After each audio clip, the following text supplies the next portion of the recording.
Rain lashed the shack, each drop a tiny hammer against the weathered wood. Wind howled like a demon, its icy fingers clawing at the trees, bending them to its will. Elias Thorne, face weathered by time and trials, eyes haunted by memories, stared out the window. The storm mirrored his soul, relentless, unforgiving, a tempest of emotions he could not escape. Lightning cracked, illuminating the ramshackle room in brief, blinding flashes, revealing the stark reality of his solitude. A fire crackled in the hearth, casting dancing shadows that whispered of past sins and unspoken regrets. Elias gripped his mug tightly, the warmth doing little to chase away the chill that had settled deep in his bones, a chill born of fear and remorse. He was a man running from his past, from his mistakes, from himself, always looking over his shoulder. The Appalachian Mountains had always been his refuge, a place to disappear, to be forgotten, to find solace in isolation. But some sins cast long shadows, shadows that stretched across mountains and valleys, reaching even the most isolated corners of the world, refusing to be left behind. 5 years ago, he had been a different man, a respected businessman, a loving husband, a proud father. Then came the crash, the bankruptcy, the desperation. His world crumbled around him, leaving him with nothing but shattered dreams and broken promises. He made a choice, a single terrible choice, one that would haunt him forever.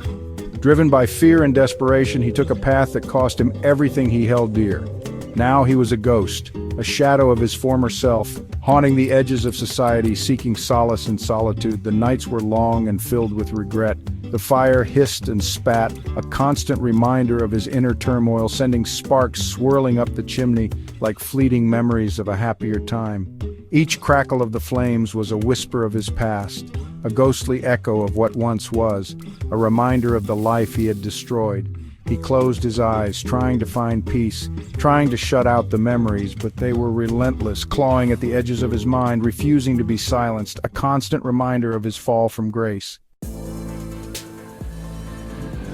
A sudden sound cut through the storm's fury, a knock, sharp, insistent.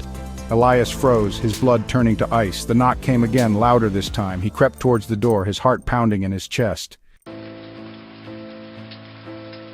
Elias! The voice, deep and gravelly, cut through the howling wind. It sent chills down Elias's spine. He knew that voice. He had tried to forget, but some voices are forever etched in your memory. Silas. Fear, cold and paralyzing, gripped Elias. He considered making a run for it, but the storm was relentless and Silas was closer to the road. There was nowhere to go, no escape. He was trapped, both by the storm raging outside and the storm raging within him. Taking a deep breath, steeling himself for the confrontation, Elias opened the door. Silas stood on the porch, his face obscured by the shadows of his hat. Rain dripped from the brim, forming a shimmering curtain around him. "You've caused a lot of pain," Silas said, his voice devoid of emotion, pain that needs to be answered for. Elias knew what Silas wanted. Revenge. He had come for his due.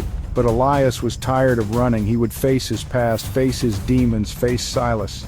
"I'm not running anymore," Elias stated, his voice surprisingly firm. A struggle, brutal and desperate, erupted within the cramped confines of the shack. The air was thick with tension, each man fighting for survival, their grunts and cries echoing off the wooden walls. The storm raged outside, mirroring the battle within. Thunder roared like a beast, and the wind howled, shaking the very foundation of the shack. Lightning flashed, illuminating the struggle, the clash of wills, the desperation in both men's eyes. Then silence. The storm's fury seemed to pause, as if holding its breath. The storm subsided, leaving an eerie calm in its wake. The rain ceased, and the clouds began to part, revealing a tranquil night sky. Elias stood, battered and bruised, but alive. Silas was gone. The room was a mess, a testament to the violent encounter that had just taken place. Had he imagined it all? The fight, the storm, the chaos, was it all a figment of his imagination, a figment of his guilt-ridden mind? He couldn't be sure. The lines between reality and illusion were blurred. He stepped out onto the porch, the cool night air washing over him. It felt real, grounding him in the present moment. The storm had passed, leaving a trail of destruction in its wake. Fallen trees and debris littered the landscape, a stark reminder of nature's fury. He looked out at the ravaged landscape, the world washed clean. He was still alive. The air was fresh, but the weight of his actions lingered. But the guilt, the fear remained. They clung to him like shadows, refusing to let go.